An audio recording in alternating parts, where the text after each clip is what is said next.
어느 나라든 젊은 친구들이 의뢰 그렇기는 하지만 요즘 일본 젊은 친구들의 경우 정말 한국에 대해 뭔가 굉장히 커다란 착각을 하고 있는 것 같습니다. 요즘 일본 온라인 글에서 보면 만약 일본 자위대와 한국군이 붙으면 논의할 필요도 없이 자위대 승리다. 한국은 채 한 달도 버티지 못할 것이다. 또 자위대가 한국군을 너무도 빨리 경멸해버려 미군이 개입할 틈도 없을 정도로 그 전쟁은 빨리 끝날 것이라고 말합니다. 또 다른 친구는 굳이 어려운 말 필요 없이 한국군은 굉장히 약하다. 그래서 앞으로 한국군이라는 말을 들으면 그냥 약한 군대라고 생각하면 된다는 등 특히 한국의 군인들은 옛날부터 전쟁을 못하는 것으로 유명한 약골이라는 이야기들과 또 요즘에는 K2와 K9 등 우리 무기들에 대해서는 한국 무기들은 성능도 후지고 고장도 잘 나는 싸구려 무기들인 반면 일본의 무기들은 최고의 성능을 가졌지만 단지 가격이 너무 비싸 대부분의 나라들에서는 함부로 구입할 수 없는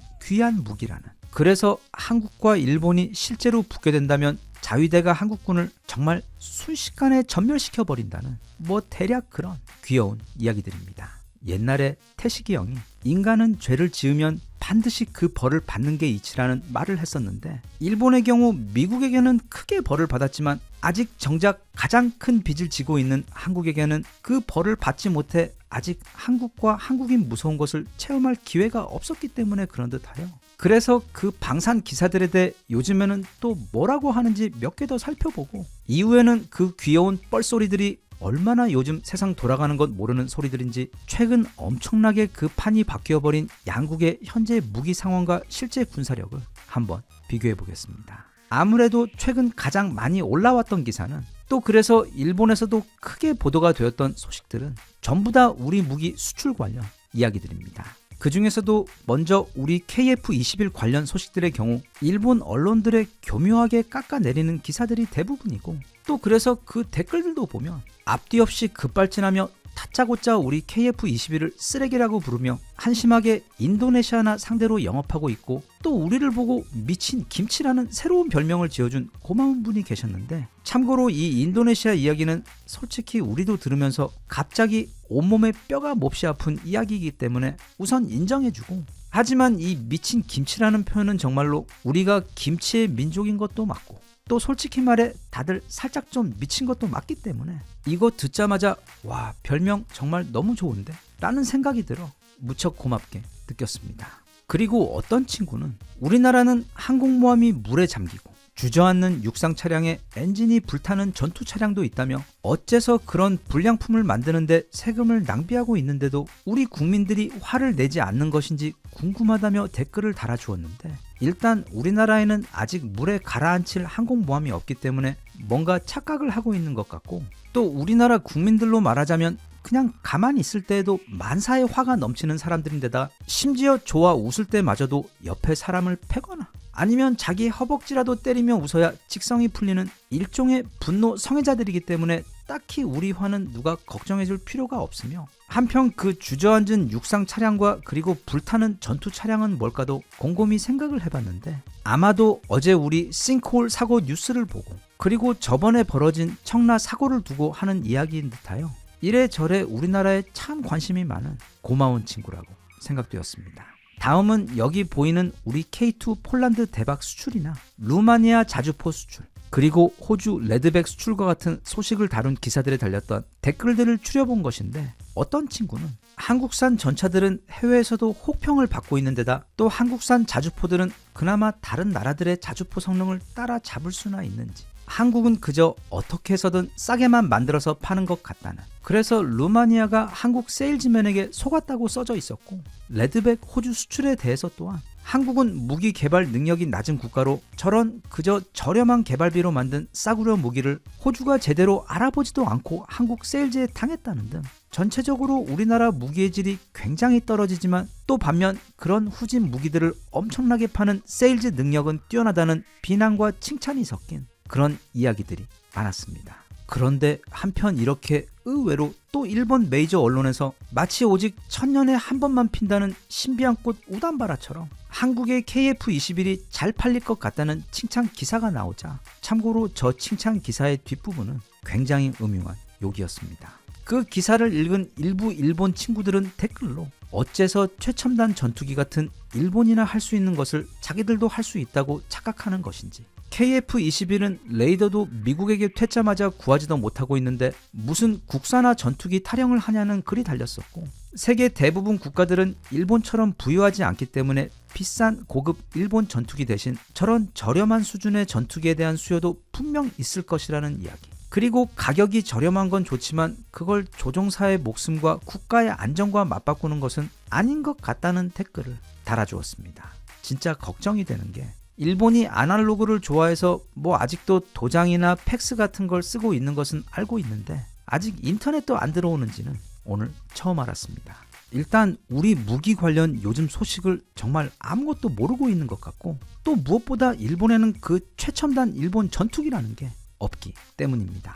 일본에는 우리 KF-21에 견줄 만한 전투기가 아예 없습니다. 예전에 MRJ인가 미스터 J인가 이상한 항공기 사업에 대략 10조 정도 투입해 하더니 그것도 결국 커다란 실패로 끝나 아예 접었고, 그 F3라고 하는 순수 일본산 5세대 전투기도 처음에만 시끄러웠을 뿐 그걸 시작한 게 언젠데 아직 시제기도 나오지 못하고 있어 지금은 자국에서도 일본은 그런 전투기를 만들 능력이 안 되기 때문에 그냥 미국산 F-35나 더 많이 구입하는 것이 낫다는 의견이 압도적으로 많은 것처럼, 그 짧은 개발 시간 안에 그리고 그 수많은 방해와 제약에도 불구하고 영차 묵묵히 자기 길을 가는 분노의 거북이처럼 시제기는 물론이고 벌써 최종 양산 버전까지 완벽하게 성공시켜 전 세계 여기저기 극찬을 받고 있는 우리 KF-21에 대해 고맙기는 한데 일본이 그런 걱정을 해줄 처지는 아닌 것 같습니다. 만약 요즘 온라인에서 전 세계 밀리터리 매니아들에게 한국 무기 아는 것 뭐가 있냐고 물어보면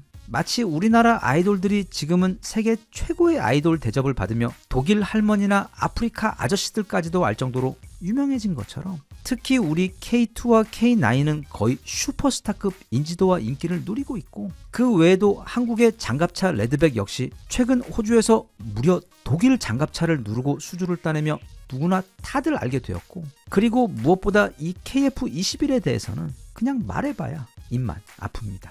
해외 항공기 매니아들은 한국의 이 KF-21 개발 성공을 두고 한 번도 이런 최첨단 전투기를 만든 적이 없는 한국이, 그것도 그 첫 시도만에 이렇게 완성도 쩌는 전투기를 만들어낸 것은 그야말로 1000만분의 1의 확률을 뚫고 이뤄낸 기적이라고 놀라워하고 극찬을 합니다. 그런데 반면 그 똑같은 세계 밀리터리 매니아들에게 혹시 요즘 일본 무기 아는 것 있냐고 물어보면 그건 마치 요즘 J-POP 아이돌 가수 누구 아느냐고 물어보는 것과 마찬가지로 묻는 사람도 또 대답하는 사람도 민망한 큰 신뢰가 되는 우울한 질문이 되어버릴 정도로, 대략 30년 전까지는 어땠는지는 몰라도 오늘날 이 전쟁 무기에 있어서 일본과 한국은 더 이상 비교 대상이 아닙니다. 일본은 거의 대부분의 무기들을 그저 미국 형님들로부터 안 그래도 아주 비싼 미국 무기들을 정말 신비롭게도 그것보다 훨씬 더 비싸게 잔뜩 사서 가지고 있는 것뿐, 해군 무기 몇 개 빼곤 그런 무기 개발 및 생산 능력이 이미 퇴화해버려 제대로 만들 줄 아는 것도 없는 반면,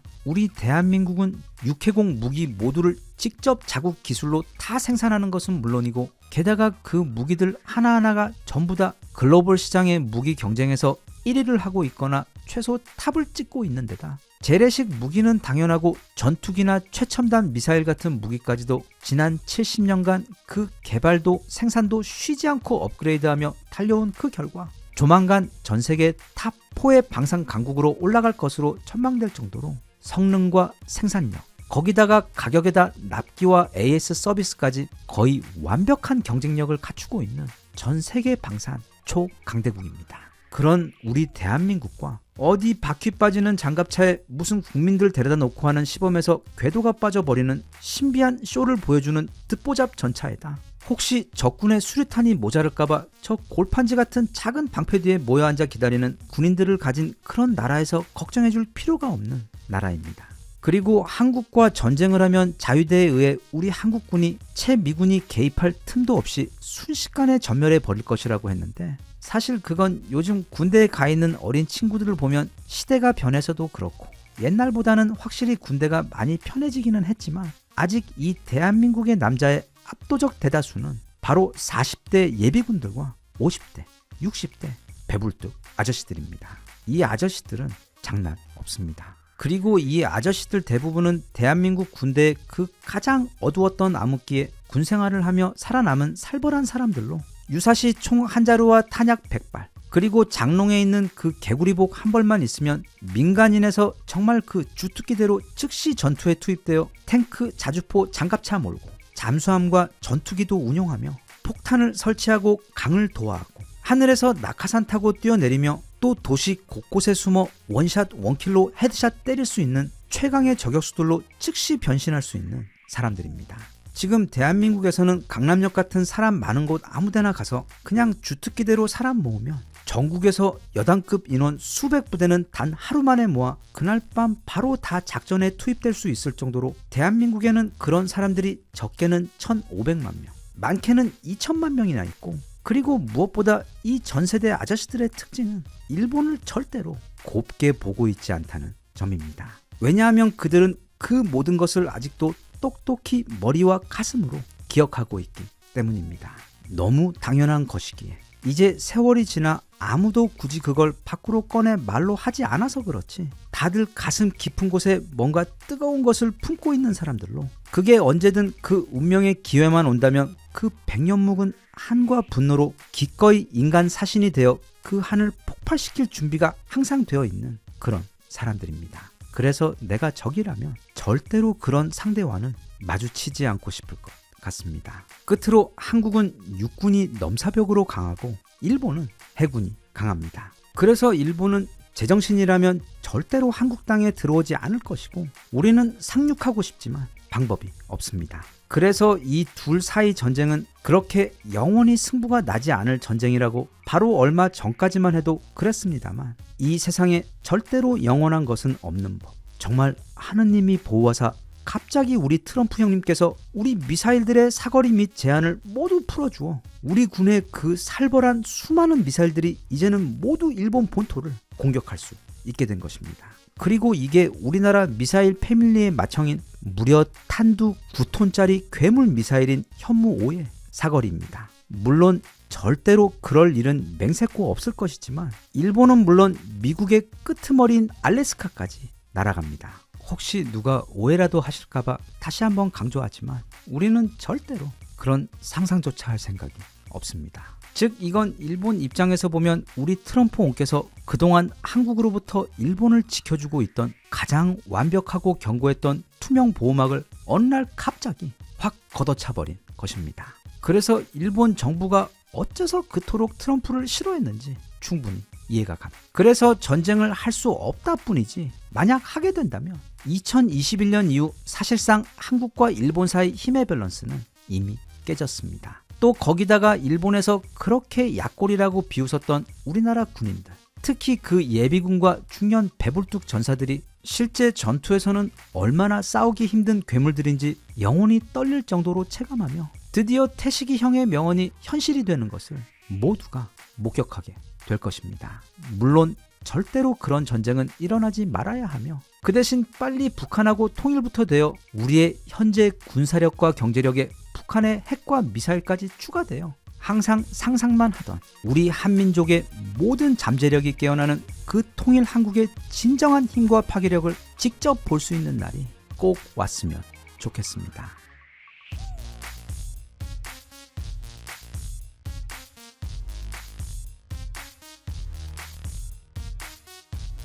Even if you tried, you wouldn't understand it. Maybe something's missing inside of you. Just a bit of sugar to that horrid bitter. Maybe you taste different.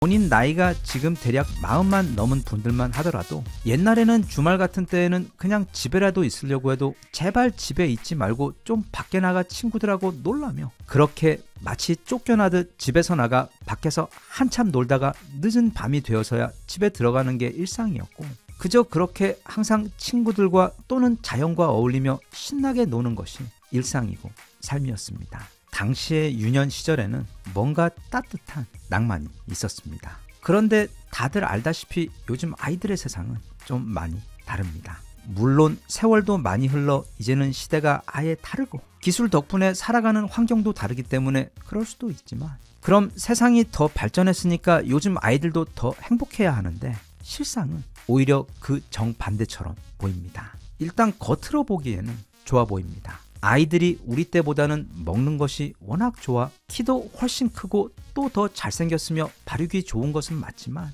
정작 중요한 건 밖으로 보이는 그들의 신체적 성장이 아닌 눈에 보이지 않는 바로 그 아이들의 정신이 현재 처해 있는 상황입니다. 요즘 아이들은 매일 소리 없는 고통 속에 질식하며 힘들게 살아가고 있으며, 유년기라는 인간의 그 아름다운 시절을 전혀 경험하지 못하며 그 소중한 시기를 보내고 있습니다.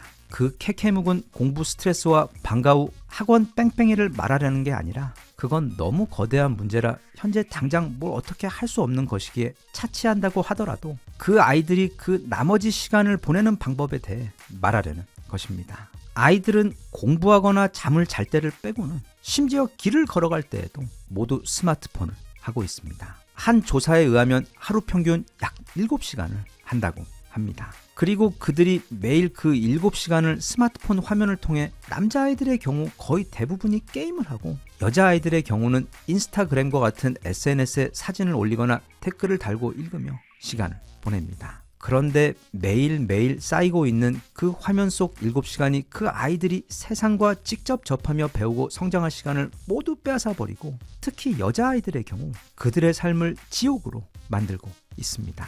이 지옥이라는 표현은 전혀 과장이 아닙니다. 이건 비단 그냥 우리나라 이야기만이 아닌 전 세계의 사회, 그리고 거의 모든 가정과 학교에서 벌어지고 있는 범지구적인 일종의 사회적 재난입니다. 그리고 특히 스마트폰과 SNS의 종주국인 미국에서 가장 심합니다. 이 아저씨의 이름은 조너선 하이트인데, 심리학자이면서 뉴욕대학교 경영대학원에서 가르치고 있는 저명한 교수이자 미국에서 지난 3월 출간한 후 현재까지 해당 카테고리 1위를 지키고 있는 초베스트셀러 한국판 버전 불안세대의 저자입니다. 현재 이 책은 한국을 비롯한 전 세계에서 가장 큰 관심을 받고 있는 화제의 책으로, 자신이 아이를 둔 학부모님인 경우 꼭 읽어보시기를 정말 강력하게 추천드립니다. 그는 책에서 앞서 본 그 모든 재난의 시작은 바로 2010년에 시작되었다고 말합니다. 여기 이 그래프는 미국 아이들의 우울증 증가율을 보여주는 아주 중요한 통계인데, 일단 여자 아이들의 우울증이 남자 아이들에 비해 월등히 크게 증가하고 있는 것에 더해 딱 2010년을 기점으로 그게 폭발적으로 높아지는 것을 볼 수 있습니다. 그리고 이건 2020년까지의 조사일 뿐이어서 전체 여자 아이들 가운데 약 30%가 심각한 우울증을 앓고 있지만, 2024년인 현재는 그 수치가 50%를 훌쩍 넘는 수준까지 악화되어 있는 상황입니다. 그래서 이 그래프를 보면 같은 기간 자해를 해서 응급실에 방문한 여자 아이들의 수 역시 급격하게 높아진 것이 확인됩니다. 여기서도 그 마의 2010년을 기점으로 그 피해가 폭발적으로 높아지는 것이 보이는데, 그럼 궁금해집니다. 도대체 2010년에 어떤 일이 있었기에 이렇게 전 세계 아이들의 삶이 송두리째 망가지기 시작했는지. 2010년 애플은 최초로 전면 카메라를 탑재한 아이폰을 출시합니다. 즉 이제는 스스로 자기 사진을 찍는 셀피를 찍을 수 있게 된 것입니다. 잘 생각해보면 이 셀피라는 게 당연한 것처럼 느껴질 수도 있는데, 옛날에 우리가 쓰던 카메라들은 누가 찍어주지 않는 이상 이 셀피라는 걸 찍는 게 불가능했고, 물론 그 이후에 나온 초기 핸드폰들에도 기능은 있었긴 하지만 굉장히 제한적이었던 반면, 강력한 스마트폰에 이 셀피 기능이 탑재되기 시작하면서 그 셀피 문화는 폭발적으로 발전하게 됩니다.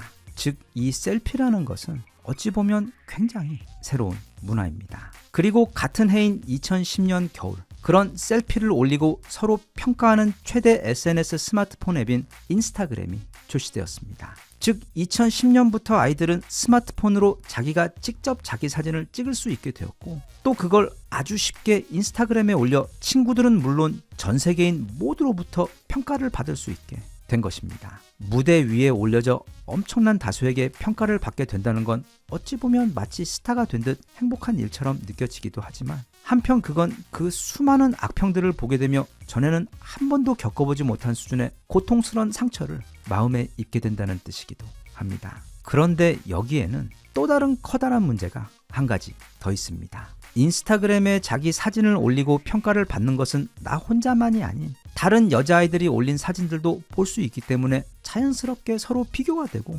단순한 부러움을 넘어서는 강력한 질투와 자괴감의 고통을 겪을 수밖에 없게 되는 것입니다. 즉 여자아이들은 인스타그램에 매일 자기 셀피를 올리면서 제발 사람들이 그 사진 속 자신을 마음에 들어해 좋아요를 많이 눌러주기를 기대하면서 매일같이 셀피를 찍고 신중하게 고르며 또 그 사진을 각종 필터로 더 예쁘게 만들어 올리는 것에 마치 마약에 중독된 사람들처럼 그렇게 거의 모든 시간을 보내고 있는 것입니다. 하지만 여기 보이는 이 그래프처럼 아이들이 그렇게 더 많은 시간을 온라인에서 보내면 보낼수록 그들의 우울증은 더 깊어지고 괴로워집니다. 그럼에도 그걸 끊을 수가 없습니다. 책에서 보면 미국에서도 가장 교육열이 높은 도시인 보스턴에 살고 있는 한 어머니도 자신의 딸 에밀리가 인스타그램을 하지 못하도록 온갖 방법을 다 동원해 시도해 보았지만 결국 딸이 그걸 하지 못하도록 하는 유일한 방법은 딸을 무인도로 보내버리는 것 외에는 방법이 없다며 한탄합니다. 그리고 그건 자식에 대한 교육열과 관심이 거의 세계 최고 수준으로 높은 우리나라 부모님들 또한 최근 들어 정말 심각하게 느끼고 공감이 되는 문제가 아닐까 싶고 특히 남들의 평가에 더 신경을 많이 쓰는 우리나라의 경우 미국에 비해 어쩌면 더 심하면 심하겠지만 그 증상이 평소에는 겉으로는 드러나지 않아 부모님이나 학교, 즉 주변에서 잘 모르고 있는 것뿐이 아닐까 싶습니다. 지금 이 영상을 보고 계시는 모든 분들이 충분히 공감하시겠지만 우리 인생에 있어 그리고 우리가 살아가는 이 사회에 있어 가장 커다란 행복 도둑은 바로 비교입니다. 그 비교는 절대로 채워질 수 없는 갈증을 유발하며 남들보다 더 부족하고 못난 나를 발견하거나 평가를 받을 때에도 고통스럽지만 나보다 못한 사람들에 비해 잘났다는 우월감 또한 마치 독이 든 축배처럼 우리에게 해롭기는 마찬가지입니다. 지금까지는 여자 아이들에 대해서만 말했는데 남자 아이들의 경우 그런 주변의 평가에 조금 덜 민감할 뿐이지 분명 그 아이들도 상처를 많이 받습니다. 하지만 남자 아이들의 경우 이런 비교를 통한 상처보다도 더 큰 문제는 그렇게 세상과 직접 부딪히며 싸우고 깨지는 과정을 통해 성장하는 대신 하루 종일 스마트폰으로 게임을 하거나 온라인으로만 세상을 배우게 되면서 결국 그 아이들은 이륙에 실패하게 됩니다. 이륙 실패, 즉 어른이 되는데 실패하여 학교를 졸업하고도 경제적으로나 정서적으로 독립적인 주체가 되어 살아가지 못하고 일명 니트족이나 캥거루족 또는 영 어덜트가 되어 스스로 자신의 살 길을 찾는 것을 포기하고 평생 부모에게 의존하며 몸은 늙었지만 정신은 아직 나약한 어린 아이에 머물러 있는 그런 존재들이 되어가고 있다며 책은 경고합니다. 어른이 된다는 것은 표면적으로는 일단 학교를 졸업하고 회사에 들어가 이제 스스로 돈을 벌며 그렇게 자기 밥벌이를 하는 것을 두고 보통은 어른의 기준으로 보는데 더 중요한 것은 그 내면의 성장입니다. 이 인생이라는 것은 정답이 없는 아주 어려운 시험 같아서 또 고비고비마다 장애물에 막히며 좌절하고 실패하거나 또는 입시 실패나 사업 실패 아니면 실연이나 사랑하는 사람의 죽음처럼 앞날이 막막해질 정도로 끔찍한 상황과 맞이해야 하는 경우가 단지 흔한 것이 아니라 사실 그런 상황들의 연속입니다. 그런데 그럴 때마다 솔직히 우리 인간은 모두 혼자입니다. 물론 주변의 가족이나 친구들이 도움이 되는 경우도 있지만 결국에는 우리는 모두 혼자입니다. 그래서 그렇게 힘들어하고 길을 잃고 울고 있는 나를 위로해주고 다시 기운을 차릴 수 있도록 독려하며 아무것도 보이지 않는 깜깜한 미래를 함께 바라보며 다시 길을 찾을 수 있도록 해주며 함께 으쌰으쌰를 해주는 바로 그런 역할을 자기 자신이 스스로에게 해줄 수 있어야만 홀로 설 수 있고 그럴 수 있어야만 그게 바로 어른입니다. 끝으로 책에서 지적하고 있는 것은 우리 포유류들은 성인이 되기 전까지는 정말 한없이 놀고 싶어하고 또 반드시 놀아야 하며 그렇게 주변 사람들과 자연으로 뛰어들어 함께 뒹굴며 노는 것을 통해 필요한 사회성을 기르며 내적인 성장을 이루는데 요즘 아이들의 경우 스마트폰 때문에 세상을 직접 경험하지 않고 오직 화면으로 모든 걸 경험하며 살기 때문에 실제 삶이 그들에게 던지는 문제들을 현실에서는 잘 해결하지 못하고 또 진짜 인간과의 교류가 아닌 그 화면 속 가상의 현실 속 커뮤니티에서만 다른 사람들과 한없이 가벼운 관계를 맺고 있기 때문에 공동체 의식 또한 거의 사라져버린 상태라고 걱정합니다. 파스칼은 우리 인간에게는 모두 신의 형상을 한 어떤 커다란 구멍이 내면에 있다고 했습니다. 우리는 삶을 살아가며 그 내면에 이름 없는 깊고 거대한 공허함을 무언가로 채우려고 발버둥치는데, 즉 이 삶이란 과연 무엇일까 하는 미칠 듯한 궁금증, 죽음 이후에는 무엇이 있을까에 대한 강력한 두려움, 또는 삶의 고비고비마다 어째서 당신은 포기하고 자살하지 않느냐고 물어보며 그것에 대해 답하는 것만이 바로 철학의 유일한 화두라고 말했던 까뮈의 날카로운 질문처럼, 우리들은 오늘도 우리 내면의 그 거대한 공백을 채우기 위해 일에 집중하고, 또는 교회와 절에서 그 답을 찾고 있거나, 아니면 술과 유흥에 기대어 차라리 있는 방법으로, 그렇게 각자 자신만의 방법으로 삶을 살아갑니다. 그런데 문제는 현대를 살아가는 요즘 아이들의 경우 자신도 모르는 상태에서 그 거대한 또는 소중한 내면의 구멍을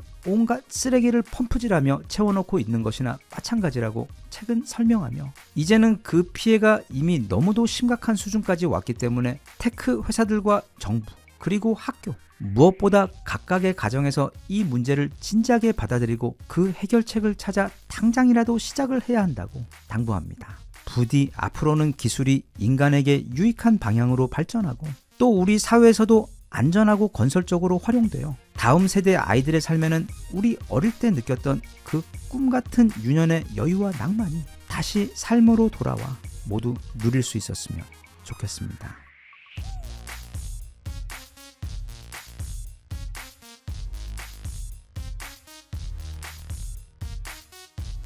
Even if you tried, you wouldn't understand it. Maybe something's missing inside of you. Just a bit of sugar to that heart bitter. Maybe you taste different. 이건 사회학적으로 이미 널리 알려진 사실인데, 남자들 가운데 무려 90%는 자신이 평균 남자들보다 더 잘생겼다고 믿고 있다고 합니다. 특히 샤워를 마치고 살짝 젖은 머리카락을 위로 쓸어 올리며 마치 그 늑대가 뭐 드라마에서 강동원이 등장할 때처럼 천천히 위로 올려다보며 거울을 볼 때면, 물론 자기도 최소한의 양심이 있기 때문에 대놓고 잘생겼다고 생각하지는 않고, 그래도 나 정도면 꽤 멋있는 축에 속한다는 진짜 아무런 근거도 없는 평가를 내리면서 스스로 감탄하며 만족스러운 미소를 짓습니다. 물론 지금 이 말을 비웃고 있는 분들도 꽤 계시겠지만, 진짜 자기 가슴 위에 손을 얹고 스스로를 되돌아본다면 아마 자신 역시 평생을 이렇게 스스로를 속여왔음을 부인하기 어려울 것입니다. 괜찮습니다. 한편 같은 사회학 통계 자료에서 밝혀낸 또 다른 사실은, 남자들이 이렇게 욕실에서 거울 속에 비친 그 환각을 보면서 자신을 기만하고 있는 동안 여자들의 경우는 약 80%가 자신이 너무 뚱뚱하다고 여긴다고 밝히고 있습니다. 물론 이건 실제로 그런 분들도 좀 계실 테지만, 대부분은 우리 사회가 여성들에게 어떤 미적 이미지를 강압적으로 주입시켜온 병폐의 결과인 경우가 훨씬 더 많은 것 같습니다. 즉 실제로는 매우 건강하고 아름다운데도 스스로를 절대 그렇게 보지 못하는 안타까운 경우들입니다. 그런데 우리나라 여자분들 가운데 90%도 아닌 아마도 100%가 정말 만장일치로 동의하고 있는 부분이 한 가지 있는데, 그게 바로 자신은 또래보다 훨씬 더 어려 보인다고 믿는 것입니다. 일명 아무도 내 나이로 안 봐 병으로. 그러니까 결국 자신이 정말 동안이라는 주장인데, 보통 이 현상은 10대나 20대에는 거의 나타나지 않다가 정확히 30살이 넘어가는 순간 정말 너도 나도 누가 물어보지도 않았는데 어디 똑같은 학원에서 배워온 것처럼 같은 이야기를 하기 시작합니다. 아무도 나를 30대로 보지 않는다거나, 밖에서는 다들 내가 30살이라고 하면 에이 농담하지 말라며 손사래를 치며 믿지 않으려고 한다거나, 처음 만난 후배들은 또 자신보다 훨씬 더 동생인 줄 알았는데 깜짝 놀랐다고 했다는 등등, 대략 이것과 매우 유사한 플롯의 에피소드들이 줄을 이루는데, 이런 현상은 40대에서 50대, 심지어 60대까지 지속적으로 진화를 하며 이어질 뿐 절대 멈추지 않습니다. 그런데 여기서 한 가지 놀라운 사실은 실제로 우리 한국 여자분들이 동안이라는 점입니다. 게다가 이건 지극히 개인적인 의견이긴 하지만 예쁘기도 전 세계에서 제일 예쁘다고 생각합니다. 그냥 주말에 백화점이나 강남역 같은데, 아니면 심지어 교보문고 같은 데를 가봐도 주변에 보이는 여자분들 대부분이 너무 예쁘고 매력적입니다. 물론 그들이 나를 너무 싫어해서 그렇지 이런 깨달음은 아주 예전부터 가져왔던 것이고 세월이 지날수록 오히려 확신으로 굳어진 믿음입니다. 그리고 이분의 경우 자신은 한국에 와서 일한 지 대략 5년쯤 되었는데 회사에서 함께 일하는 주변 한국인들 대부분이 30이 넘었으며 거의 다 남자분들이라고 합니다. 그런데 정말 이상할 정도로 보이는 것도 또 그들의 분위기도 다들 너무 어려 보여서 진짜로 이 사람들이 자신들이 말하는 그 나이가 맞는지 의심이 들 정도라고 말하며 이건 특히 자신이 다른 모든 국가와 비교해서 유독 한국에서만 그렇게 느끼는 매우 특이한 점이라고 말하고 있습니다. 그리고 또 한국 사람들은 냄새가 전혀 나지 않아 신기하다고도 말하고 있습니다. 이건 저의 개인적인 의견인 것 외에도 대부분 세계인들이 동의하는 글로벌한 평가입니다. 그래서 지금도 영어권 커뮤니티에 가보면 어째서 한국 여자들은 이렇게 아름다운지, 한국 여자들의 그 아름다움의 비밀이 도대체 뭔지에 대한 글이 넘쳐나고 또 무척 많은 사람들이 그 주제에 동의를 하며 의견을 주고받는 그런 모습들이 어렵지 않게 목격됩니다. 다들 동의하시겠지만 이 매력이라는 것은 대략 70% 정도가 유전적인 축복, 즉 타고나는 것임과 동시에 나머지 30%는 어떻게 꾸미느냐에 달려 있습니다. 즉 차은우처럼 그냥 존재하는 것만으로도 빛이 나는 매우 기분 나쁘고 불합리한 사람들도 있기는 하지만 우리 오징어들 같은 정말 극단에 버림받은 존재들을 제외한 대부분의 평균 남자들의 경우 헤어스타일을 좀 다듬거나 아니면 운동과 다이어트로 그 얼굴과 배에 잔뜩 두르고 다니는 그걸 조금 뺀다거나 그리고 평소 입고 다니는 옷을 조금만 업그레이드 시켜도 정말 마법처럼 사람이 완전히 달라 보입니다. 그러나 진정한 의미에서의 마법은 따로 있습니다. 바로 화장이라는 이름의 변신술. 우리 인류가 발명한 가장 강력한 착시 기만 기술이 발휘될 때 그 마법은 거의 환각에 가까운 효과를 일으킵니다. 진짜 요즘 이 화장 기술은 너무 대단해서 소나타가 포르쉐처럼 보이게 해줄 정도로 또는 포르쉐를 부가티처럼 보이게 해줄 정도의 극단적인 차이를 만들어내는데 전 세계에서 이 화장 기술이 가장 뛰어난 나라가 바로 우리나라입니다. 그래서 전 세계 여성들이 우리나라의 화장법을 배우고 따라하기 바쁘며 전 세계에서도 지금 화장품 같은 뷰티 산업이 가장 빠르게 성장하고 또 가장 크게 일상화된 곳도 우리나라이고 그리고 굳이 남자 여자 나눌 것 없이 우리나라 아이돌이 단지 음악의 완성도나 춤 실력 외에도 바로 그 아름다움 때문에도 세계 시장에서 독보적인 인기를 끌고 있는 현상. 그리고 우리나라 드라마 속 주인공들 또한 유럽, 아시아, 아메리카 할 것 없이 글로벌한 인기를 끌고 있는 현상들을 보면 우리나라의 경우 타고난 유전적 아름다움에 더해 그걸 또 꾸미는 실력까지 넘사벽으로 뛰어나서 푸른 눈, 갈색 눈 상관없이 그 어떤 눈으로 보아도 누가 봐도 확연히 눈에 띄는 독보적인 아름다운 매력이 빛이 나는 그런 경우입니다. 그래서 세계 여러 커뮤니티나 포럼들에서는 어째서 한국의 여성들은 이렇게 예쁜지 또는 동안인지 그 비밀에 대해 여러 가지 의견을 주고받으며 일종의 공부를 열심히들 하고 있고 또 그런 현상이 있은 지도 벌써 10년도 훨씬 더 되었기 때문에 그동안 그들이 밝혀낸 그 아름다움과 동안의 비밀을 정리를 해보자면 대략 이렇습니다. 일단 한국 여자들은 피부가 정말 예쁘다는 점입니다. 이 피부 이야기는 정말 가장 먼저 나오는 단골 주제입니다. 그래서 외국의 여러 잡지들에서는 한국 여성들의 피부를 따라잡기 위한 방법이라며 특집 기사들을 끊임없이 내고 있을 정도로 그들의 뽀얗고 하얀 피부는 그 아름다움의 상당 부분을 차지하고 있습니다. 두 번째는 첫 번째 이유의 연장선상에 있는데 바로 앞서도 말했듯 그 넘사벽 한국식 화장법입니다. 이런 것에 대해서는 거의 막론에 가까운 한 남자의 개인적인 의견으로 볼 때 우리나라 여자분들의 화장법의 가장 큰 특징은 그 자연스러움입니다. 막 90년대 연예인들이 보여줬던 그 억센 키메라 화장이 아닌 이게 화장을 한 건지 안 한 건지 전혀 알 수가 없는데 이상하게도 전체적으로 뭔가 굉장히 예뻐진 것 같은 효과를 주는 그런 자연스럽고 편안한 느낌을 주는 것으로 그래서 예전에 어디선가 봤는데 중국인가 베트남인가에서 한국으로 유학을 온 어떤 여학생이 처음 도착했을 때는 굉장히 촌스러웠는데 1년, 2년 지내며 점점 한국식 화장법에 익숙해지며 정말 몰라볼 정도로 예뻐지는 것을 본 적이 있습니다. 대신 그런 높은 수준의 화장 결과물은 그만큼의 노력을 필요로 합니다. 여자들은 화장을 하는데 정말 공을 들이고 시간도 오래 걸립니다. 그래서 집에서도 오랜만에 밖에 어디 저녁이라도 같이 먹으러 갈 때며 준비 다 됐다며 사람 거실에다 벌 세워놓고는 진짜 1시간 동안 방에서 시간을 보내며 열심히 꾸미는데, 이건 마치 밥 다 됐다며 빨리 나오라고 하는 우리 한국 엄마들의 그 오랜 거짓말 이상으로 이게 정말 매번 속을 때마다 화가 나기는 하지만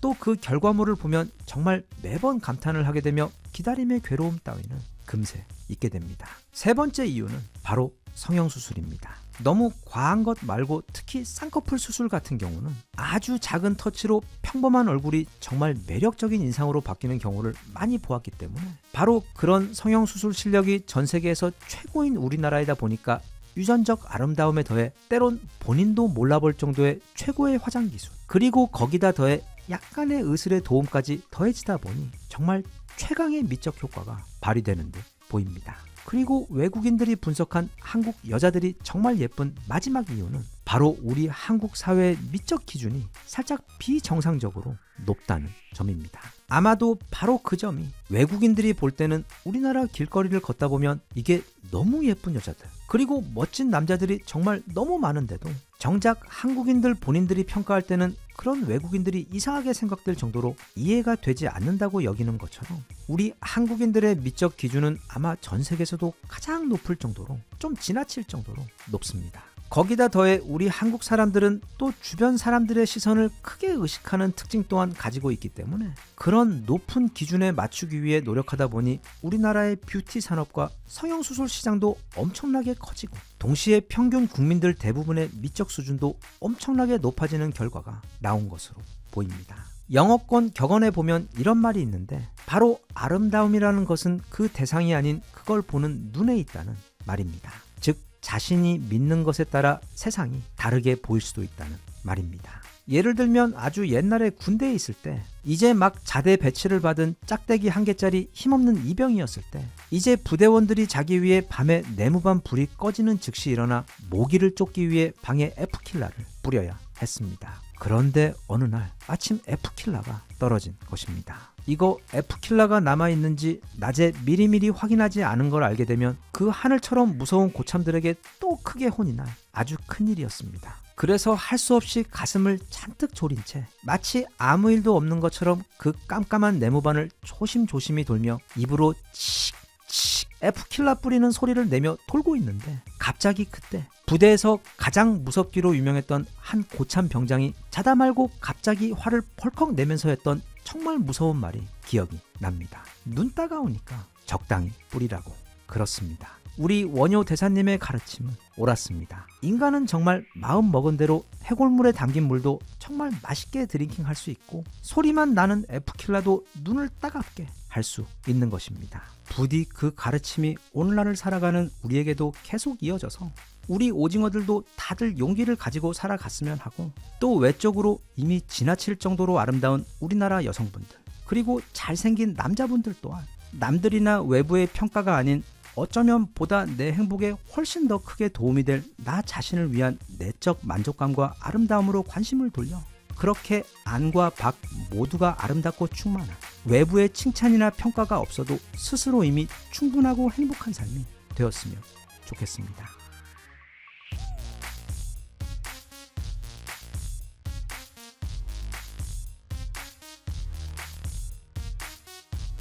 Even if you tried, you wouldn't understand it. Maybe something's missing inside of you. Just a bit of sugar to that horrid bitter.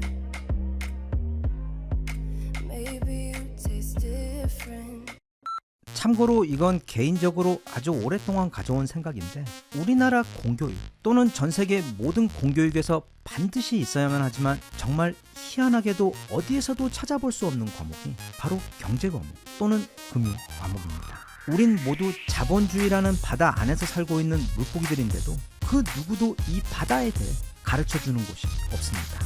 그래서 가능하다면 초등학교 때부터 그 수준에 맞는 필요한 경제 교육을 차근차근 시켜서 아이들을 세상에 내보낸다면 아마 우리가 지금 겪고 있는 많은 사회적 비용을 줄일 수 있었을 것 같은데, 그러니까 일부의 경우이긴 하지만 세상 물정 모르는 철부지 어린 친구들이 그게 어떤 의미인지도 모른 채 거의 사채에 가까운 엄청난 금리로 전액 대출을 받아 비싼 중고 수입차를 사며 기뻐하며 영정사진을 찍는 일도, 아니면 아직 사회 경험도 많지 않은 적지 않은 많은 어린 친구들이 성실한 노동으로 얻는 월급의 가치와 저축의 미덕을 하찮게 여기고 그 대신 쉽고 빠르게 큰 돈을 벌 수 있다는 코인이나 스포츠 도박 같은 것에 너무 일찍 자신의 인생을 걸어버리고는 곧 후회하는 일도 아마 크게 줄어들었을 것이고, 또 나이든 분들 역시 어쩌면 지금보다는 좀 더 쉽고 효과적인 방법으로 차근차근 노후를 좀 더 여유롭게 준비했을 수도 있었을지도 모르는 등,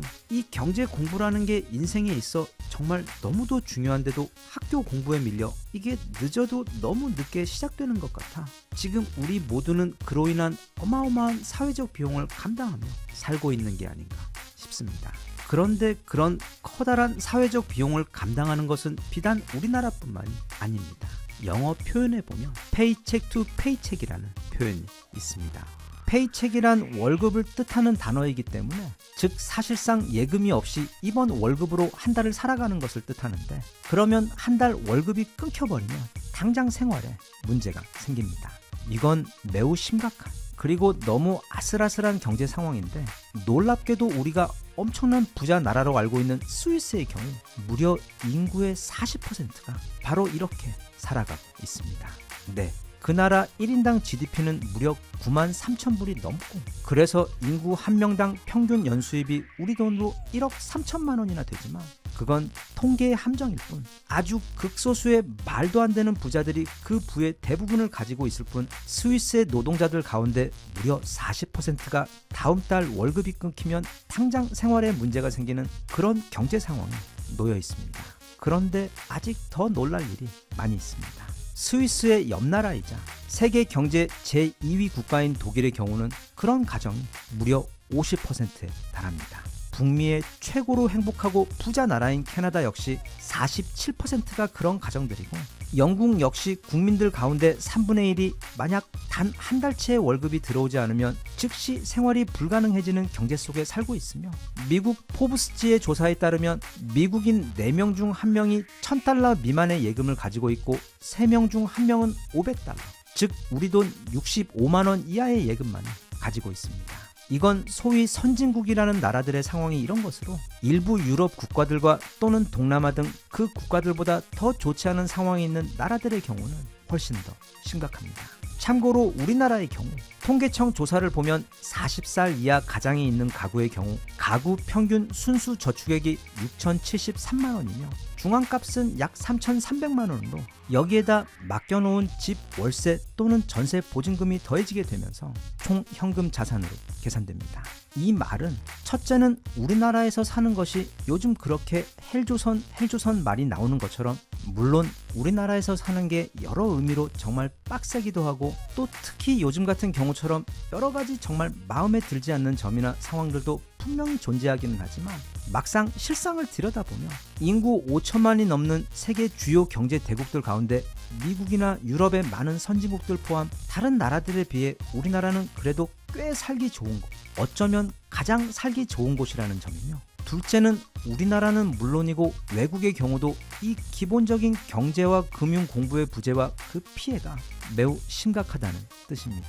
하지만 그렇다고 해서 또 막상 경제 공부를 시작하려고 하면 어디서부터 해야 할지 막막합니다. 이런 건 꼭 대학에서 전공해야만 배울 수 있을 것 같이 너무 어려운 학문인 것 같기도 하고, 또 거시경제부터 미시경제 사이 그 내용도 종류도 너무나도 많아 사실 엄두가 나질 않아 몸으로 부딪히며 시행착오를 겪어가며 배우는 게 대부분입니다.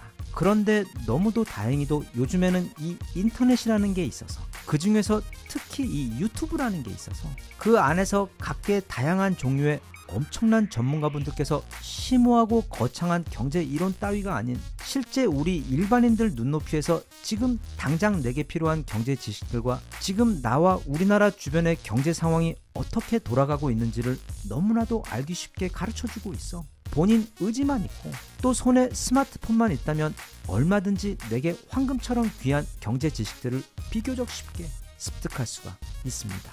사실 그렇게 경제 외에도 인생 철학이나 건강, 자기개발, 아니면 집에 부서진 문고리나 가구를 고치는 방법 등 마음만 먹으면 세상의 모든 유용한 정보들이 가득한 곳이 바로 유튜브이자 또 그것이 인터넷과 스마트폰 그리고 유튜브의 진짜 순기능이기 때문에 우리 모두는 그 엄청난 현대의 지식 자산을 자신의 유익함을 위해 지혜롭게 활용하고자 노력할 필요가 있습니다. 아무튼 그렇게 요즘 대한민국 유튜브에서 이 생활 밀착형 경제 지식 관련해서 가장 유명한 분이 두 분 계십니다. 먼저 예전에는 미래 에셋에서 정말 잘 나가는 에이스로 활동하다가 지금은 따로 나와 부동산 관련 지식을 공유하고 계신 이광수님이 계시고 또 무려 법학 전공자로 한국투자신탁 운영에서 펀드 매니저를 하시다가 지금은 골디락스 경제연구소를 운영하고 계신 세상에서 가장 어려운 경제 이야기들을 가장 쉽게 설명하는 재능을 가지신 일명 설명 천재라고 불리시는 박시동 님이 계시며 여기에 또 한 분 안진걸 소장님의 경우 실제 민생 관련 현장들을 직접 발로 뛰며 국민들 눈높이가 아닌 사실상 발높이에서 국내 경제를 실시간으로 들여다보며 그 상황과 지식을 공유해 주시는 분으로 이 세 분이 힘을 합해 대한민국 국민들의 경제 상황을 돕기 위해 만약 내가 이민을 가지 않고 이 나라에서 계속 살아갈 예정이라면 반드시 알아야 할 가장 기본적인 경제 지식들을 모아 한 권의 책으로 출간해 주셨습니다. 바로 이 책 대한경제부흥회입니다. 개인적으로 만약 제게 지금 고등학교 다니는 조카가 있다면 아마 이 책을 선물해주고 이걸 다 읽고 아주 잘 쓴 독후감을 써온다면 신형 아이폰 또는 좋아하는 게임기를 사주겠다며 그렇게 적지 않은 출혈을 감내하면서까지 반드시 읽도록 만들 일종의 필수 경제 교양서 같은 책입니다. 게다가 이 책은 플라톤이 쓴 대화론들 책처럼 책 내용 전체가 이 세 분의 전문가들이 금리, 환율, 부동산 등 주요 경제 주제들을 테이블 위에 올려놓고 마치 재미있는 유튜브 방송을 하듯이 서로 대화를 주고받는 형식으로 되어 있어 전혀 어렵지도 또 지루하지도 않게 진행이 돼요. 내가 지금 경제 공부를 하고 있다는 생각조차 하지 못하는 사이에 내가 반드시 알아야 하는 핵심 경제 주제들에 대해 정말 쉽고 재미있게 배울 수가 있습니다. 여기서 제가 하면 저의 설명 능력 부족으로 인해 그 재밌는 경제 내용들이 차츰 지루하게 비춰질 수도 있어 자세한 설명은 독자분들을 위해 미뤄두고 혹시 관심이 있으신 분들을 위해 책에서 다루고 있는 큰 주제들만 몇 가지 소개를 해보자면 대략 이렇습니다. 월급쟁이들이 큰 돈 들이지 않고 안전하게 투자를 시작하는 방법, 내 돈 쓰지 않고 지금까지 몰라서 사용하지 못했던 온갖 종류의 정부 보조금 등 찾아 활용하기, 물가는 무엇이고 또 환율은 무엇이며 지금 엄청 심각한 대한민국의 물가 및 경제 문제는 왜 이렇게 된 것이며 여기서 내가 취해야 할 가장 현명한 경제 처세는 무엇인지 굳이 부자가 될 필요 없고 대신 나와 내 가족이 경제적으로 만족스럽게 살 수 있는 장기적인 계획 세우고 실천하는 방법, 한국 주식시장에서 개미들이 주기적으로 계속 털릴 수밖에 없는 그 구조적 이유와 여기서 내가 손해보지 않을 수 있는 방법들, 그리고 끝으로 우리나라의 과거 그리고 현재의 부동산 상황이 한눈에 쉽게 들어올 수 있도록 마치 요즘 유튜브에서 영화 한 편을 10분에 요약해서 보여주는 것처럼 완벽하게 정리해서 대한민국의 부동산 강의를 정리해주고 있어 본인이 부동산 투자를 하시는 분이든 또는 지금 나이가 들어 부동산은 있지만 현금 같은 유동성 자산은 부족해서 노후 준비를 위해 이 부동산을 어떻게 처리하면 좋을지 고민이시거나 또는 최근에 결혼을 해서 조만간 집을 사거나 전세로 들어가거나 아니면 월세를 고민 중이신 신혼부부들을 위한 가장 현실적이고 당장 도움이 되는 부동산 이야기들이 책 내용의 상당히 많은 부분을 차지하고 있어 나이와 직업을 불문하고 본인이 경제 전문가가 아닌 경우 상당한 도움을 받을 수 있는 우리나라 경제 필독서 및 경제 입문서이자 끝으로 책에서는 물론 매우 현실적인 경제 이야기를 다루고는 있지만 이 경제라는 것과 삶을 대하며 우리가 가져야 할 어떤 마음가짐에 대한 이야기 또는 철학에 대한 이야기도 상당히 많이 다루고 있는데 그 가운데 한 이야기를 나눠보자면 이 세 분 모두 투자나 인생의 성공과 실패에 있어 운의 중요성을 한 목소리로 인정하고 있습니다. 성공한 사람들 대부분도 그들의 성공은 운의 도움이 컸다고 고백을 하고 있고, 아무리 노력을 했어도 때론 운 때문에 실패할 수도 있으며, 그렇게 자신이 주식이나 부동산으로 큰 돈을 벌었더라도 극소수의 전문가들을 제외하곤 그건 실력보다는 운의 도움이었을 확률이 크기 때문에 절대 자만해서는 안 되며, 또 반대로 아직 원하는 만큼 성공하지 못했더라도 그건 본인의 재능이나 노력의 문제가 아닌 아직 그 재능과 노력이 운을 만나지 못해서 그런 것일 확률도 꽤 높기 때문에 절대로 낙심하거나 자신에게 실망하는 대신 차근차근 공부와 노력을 멈추지 말고 때를 기다리며 정진하다 보면, 그렇게 오래 버티다 보면 누구에게든 반드시 기회는 올 것이기 때문에 절대로 마음이 꺾여서는 안 된다는 뜻이자, 겸손이야말로 앞으로 내게 좋은 운이 들어올 수 있는 그 길을 열어준다는 뜻입니다. 부디 이 책이 그 좋은 운이 더욱 빨리 다가오는데 도움이 되고, 또 그 운을 향해 우리가 더 가까이 다가갈 수 있는 첫 발자국이 되어주었으면 좋겠습니다.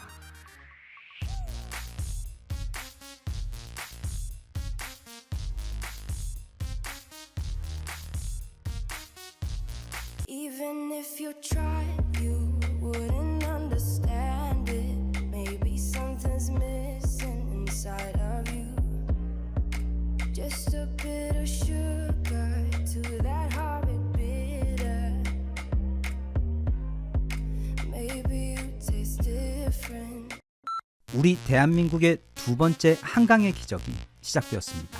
정말 아무리 축하하고 기뻐해도 지나침이 없을 것 같은 우리 민족과 국가, 그리고 무엇보다 우리 문화와 한글의 대경사이자 잔칫날인 한강 작가님의 노벨 문학상 수상을 진심으로 축하드리며 영상을 시작합니다. 원래 이 상이란 게 누군가는 그걸 타서 너무도 기쁘고 행복한 만큼 대신 다른 누군가는 그걸 타지 못해 슬프고 우울합니다. 그런데 지금 일본은 단지 실망하고 우울한 것을 넘어 거의 쇼크와 절망 상태에 빠져 자기 방에 들어가 문 잠그고 화장실도 나오지 않으며 식음을 전폐한 채로 며칠째 울고 있는 상황입니다. 왜 그런지 한번 살펴보겠습니다. 일단 이 노벨상이라는 것, 이 지구에서 가장 권위 있다고 알려진 모든 트로피의 아버지와도 같은 가장 영예로운 상인데, 이 상은 원래 알프레드 노벨이라는 아저씨의 유언에 의해 처음 시작된 상입니다. 알프레드 아저씨는 그 유명한 다이너마이트 폭탄을 개발한 사람입니다. 그래서 그 덕분에 생전 어마어마한 부자가 되었는데, 어느 날 한 신문의 실수로 오보가 나가면서 자신이 죽은 것으로 뉴스가 나자 이거 사람들이 큰 인물이 떠났다고 슬퍼하고 애도할 줄 알았는데, 그와는 반대로 사람들도 또 언론들도 다이너마이트 때문에 전쟁에서 수많은 사람들이 죽게 된 것을 지적하며 그를 죽음의 상인이라고 비난했습니다. 이후 곧 사실이 정정되긴 했지만 이 사건으로 마음에 커다란 상처를 입은 알프레드 아저씨는 실제로 다이너마이트가 인류에게 가져온 그 어두운 면에 대해 무거운 책임감을 느끼고 그 업보를 갚을 방법이 없을까 방법을 고민하다 1895년 세상을 떠나며 자신의 전 재산과 함께 유언으로 남긴 것이 바로 이 노벨상입니다. 즉 세상의 평화와 발전에 선한 기여를 한 이들을 매년 찾아 그들에게 커다란 상금과 함께 상을 수여하는 것. 그때 당시 노벨이 남긴 재산은 3,100만 스웨덴 크로나로 현재 환율로 단순 계산하자면 약 40억 원 정도 됩니다. 그런데 그 돈으로 매년 5명의 수상자들에게 수여되는 상금은 그 아래 위로 조금씩 변동은 있지만 대략 10억 원 정도인데, 올해의 경우 그게 1,100만 크로나로 올라 우리 돈으로 약 14억 원 정도가 수여됩니다.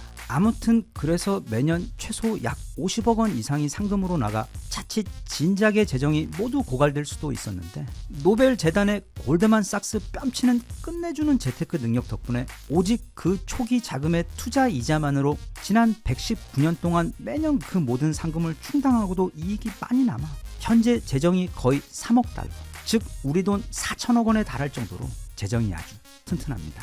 이렇게 돈 관리에도 뛰어난 노벨 재단이다 보니 원래 노벨상은 물리학, 화학, 생리의학, 문학, 그리고 평화 부문 이렇게 5개의 분야의 상만 있었는데 1968년부터 노벨 경제학상을 새로 추가해서 함께 수여하고 있습니다.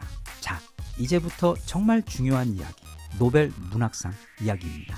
일단 이 노벨 문학상은 개인적으로 생각할 때 전체 6개의 노벨상 패밀리 중에서도 가장 가치가 높습니다.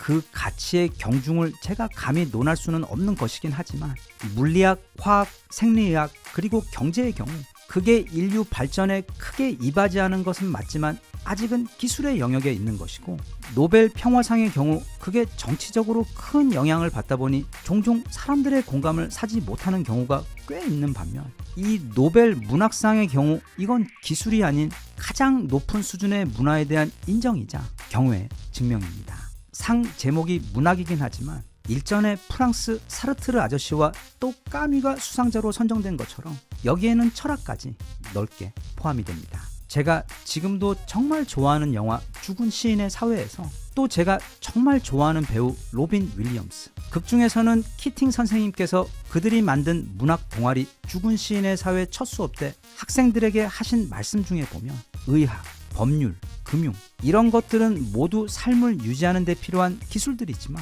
시와 낭만 그리고 사랑과 아름다움이야말로 바로 우리 인간 삶의 목적이라고 설명하던 장면이 기억납니다. 그리고 문학이란 그 문화의 꽃이자 절정이기에 그래서 노벨 문학상의 경우 모든 노벨상 가운데서도 가장 대중적이며 나머지 상들보다 그 수상 국가들 국민들에게 커다란 자부심이 되곤 합니다. 왜냐하면 그건 그 나라가 단지 화학 기술이 좋다거나 또는 돈 버는 기술을 잘 알고 있다는 뜻이 아닌 문화적으로 가장 뛰어나다는 방증이기도 하기 때문에 국민들 개개인이 마치 자신의 일처럼 기뻐하고 즐거워할 수 있는 행복한 상입니다. 그런 노벨 문학상은 아주 오랫동안 일본의 커다란 자랑이었습니다. 일본 사람들이 책을 많이 읽는다는 것은 이미 널리 알려진 사실이며 실제로 그들은 자신들의 문학에 대해 엄청난 자부심을 가지고 있고 또한 그렇게 문학과 지식에 대한 그들의 적극적인 구애는 일본이 19세기 말 굉장히 빨리 선진국이 되는 데에도 분명 영향을 주었는데 이게 무슨 말인가 하면 메이지 유신 때 즉 일본이라는 옛날 나라가 근대 신식 국가로 탈바꿈하던 바로 그 시기에 그들이 모델로 삼은 것은 영국과 독일, 그 중에서도 바로 프러시아, 독일이었습니다.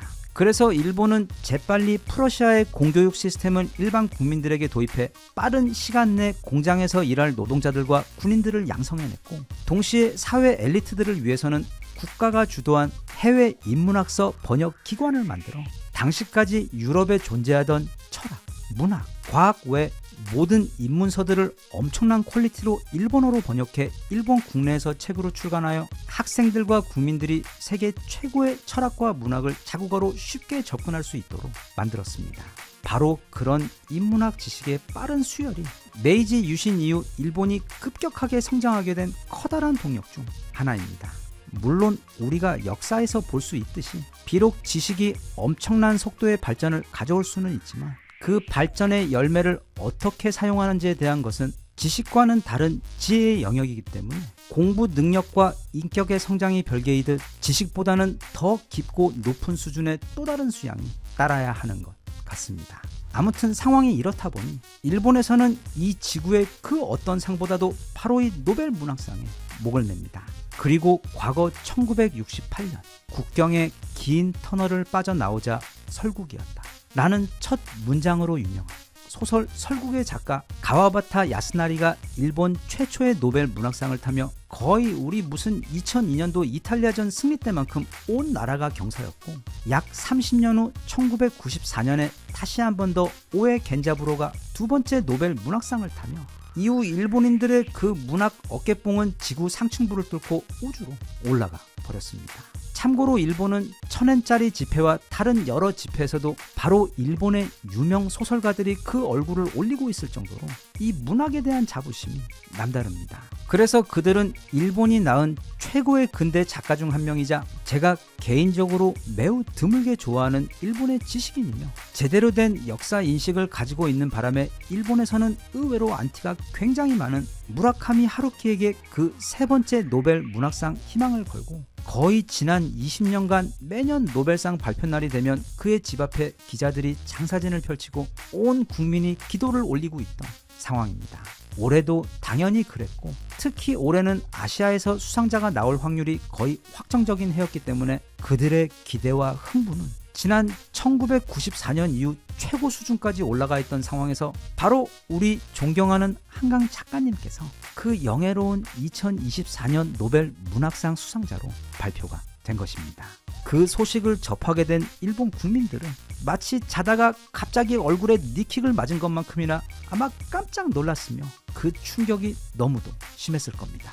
일본이 못 받은 것도 그렇지만 한국이란, 그것도 119년 전통 전세계 노벨 문학상 역사를 통틀어 첫 번째 아시아 여성 수상자의 영예까지 가져가는 이 소중한 상이 한국 여성, 그것도 그 이름마저 누가 봐도 너무 한국 사람인 한강이라니, 지난 수십 년간 그토록 한국에 대한 달콤한 문화 우월 의식을 온 일본 국민들이 누려오며 행복했었는데, 최근 K-팝부터 넷플릭스 드라마와 또 영화와 같은 문화 부문에서 한국에게 대책 없이 밀리며 자괴감에 빠져 있었지만, 그래도 세계 최고 권위의 상인 노벨 문학상의 나라라는 그 자부심으로 간신히 표정 관리하며 버티고 있었는데, 이제는 그 노벨 문학상까지 한국에게 내어주게 된 것입니다.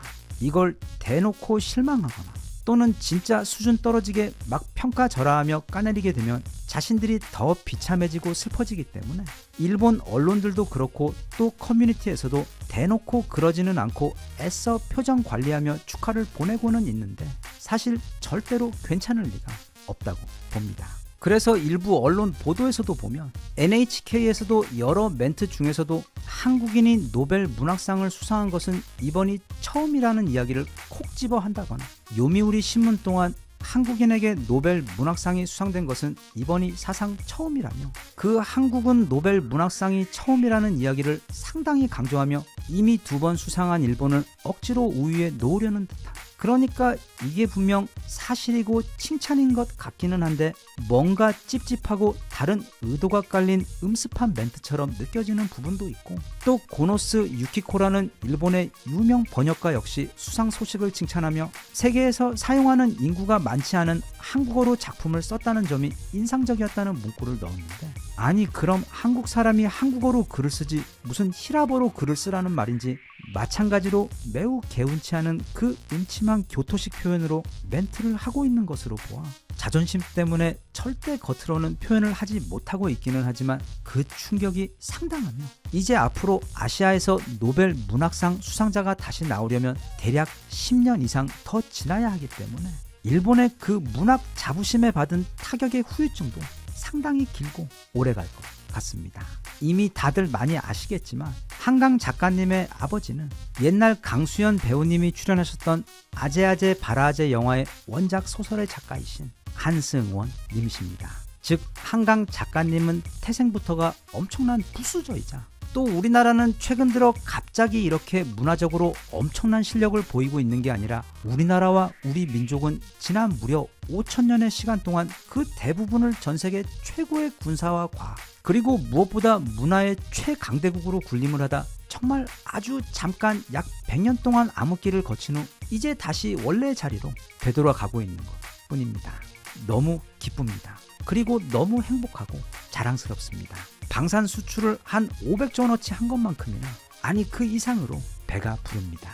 지금 너무도 힘든 우리 국민들에게 정말 꼭 필요했던 자부심, 우리 대한민국 2번째 한강의 기적을 선물해 주신 그 이름마저도 너무도 멋진 우리 한강 작가님과 그리고 세종대왕님께 온 마음 담아 축하와 감사의 마음을 전하며, 이 경사를 시작으로 어서 빨리 3번째, 4번째 한강의 기적도 우리에게 찾아오기를 기대합니다.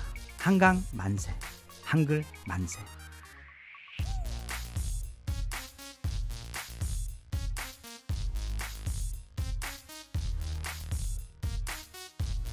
Even if you tried, you wouldn't understand it. Maybe something's missing inside of you. Just a bit of sugar to that